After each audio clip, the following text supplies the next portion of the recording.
Salam dostlar, söz verdiyim kimi sizə Facebookda bloka düşməməyi öyrədəcəm. Yəni bu söhbət dostluq blokundan gedir.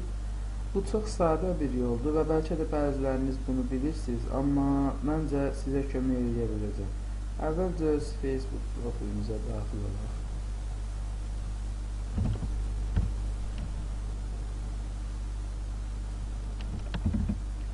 Mən bu videonu göstərmək üçün başqa profildən istifadə edəcəm. Çünki öz profilimdəki dostlarıma göndərəcəm istəyir. Və biraz bundan əvvəl göndərmişəm. Artıq gördüyünüz kimi çoxları qəbul edir. Və dostluq istəyi göndərmək, aktiv profillər tapmaq. Bunun üçün hər hansı bir aktiv dostumuzun profilinə, yəni öndə öz profilimə daxil olacağım. Əsas işlətdiyim profilə. Və buradan hər hansısa bir statusu götürürsünüz. Onun məsələn görürsünüz, bax burada 53 nəfər. Həmin 53 nəfərə daxil olursunuz. Başlayırsınız dostluq istəyi göndərmək. Və bu dostluq istəkləri də 50-ni keçməməlidir. Çünki 50-ni keçsə bloka düşə bilərsiniz. Biz bir gördüyümüz kimi dostluq istəkləri göndəririk.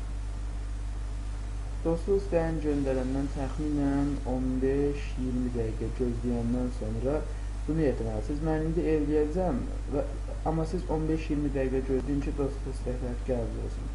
Buradan sizə dostluq istəyi gələn yerdə daxil olursunuz. Dostlarını tap. Və oradan View Centrals, yəni burada türk dilində olanlar görəcək ki, göndərdiyin dostluq istəkləri. Göndərdiyin dostluq istəklərinə daxil olursunuz, dostluq sorğusu göndərildi. Buradan bir istəklərin hamısını ləğv edirsiniz. Yəqin ki, siz 50 nəfər aktivə dostluq göndərsəz, onlardan 39-40 nəfəri qəbul edəcək.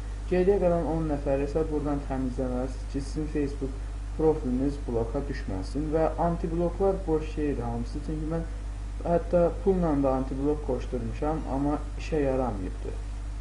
Bu ən doğru yoldur. Çünki Facebookda belə eləyəndə heç vaxt dostluq blokuna düşməzsiniz. Mən bununla gündə 50-60 nəfər dost yığıram. Hətta siz çox edərsəz, bəlkə də 100 nəfər dost yığarsınız. Videoya baxdığınız üçün təşəkkür edirəm.